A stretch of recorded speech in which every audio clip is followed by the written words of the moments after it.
বেশ কয়েকদিন ধরেই হলো আমার চুলটা না খুব ড্রাই হয়ে গেছে এবং ড্যামেজ হয়ে গেছে। কিছুতেই চুল একদম ভালো লাগছে না আমার কাছে। তো আমি ভাবলাম ঘরে বসেই স্পাটা করে নিই, যেহেতু আমার এই স্পা এইগুলো কোর্সগুলো করা ছিল। তো আমি ভাবলাম প্রোডাক্ট যেহেতু নেই, আমি এটা ঘরেই অনলাইন থেকে অর্ডার করে নিই। কিন্তু এই লরিয়ালের স্পাটা আমি শপ থেকেই কিনেছি। তো এখানে একটা অ্যাম্পুল ব্যবহার করে নেব, আর হচ্ছে হেয়ার সিরাম।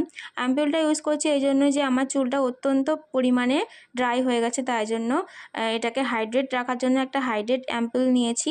তো এই জন্য একটা বাটিতে দেখো ভালো করে এই তিনটে জিনিসকে ভালো করে মিক্স করে নেব, আর এরকম একটা আঙুল দিয়ে এরকম হেয়ারটাকে পার্ট পার্ট করে নিয়ে ওই জিনিসটাকে অ্যাপ্লাই করে ভালো করে টেনে টেনে টেনে টেনে এরকম যেরকম করছি এরকম করে নিয়েছি পুরো হেয়ারটায়। তো একার দ্বারা যেহেতু এটা স্পা হয় না, চুলে ভালো করে এটাকে টেনে টেনে দিতে হয়, এটা প্রসেস আছে। তো এটা কেউ করে দিলে বেটার হয়, কিন্তু যেহেতু কেউ নেই তাই আমি একা একাই যেটুকু পেরেছি করেছি, আর রেজাল্ট কিন্তু খুবই ভালো হয়েছিল। তারপরে দেখো আমি এই স্পা মেশিনটা আমি হ্যান্ড স্পা মেশিনটা আমি এটা অর্ডার করেছিলাম ফ্লিপকার্ট থেকে, খুবই ভালো।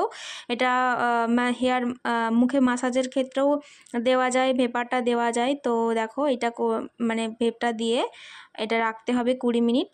তারপরে চুলটাকে আমি এমনি নর্মাল ওয়াটারে ওয়াশ করে নিয়েছিলাম। অ্যান্ড দেখো রেজাল্টটা, আগের হেয়ারটা দেখো আর এখন হেয়ারটা দেখো কি সুন্দর শাইন দিচ্ছে, আর খুবই সফট। মানে আমি এটা বলে বোঝাতে পারবো না কতটা সফট হয়েছে।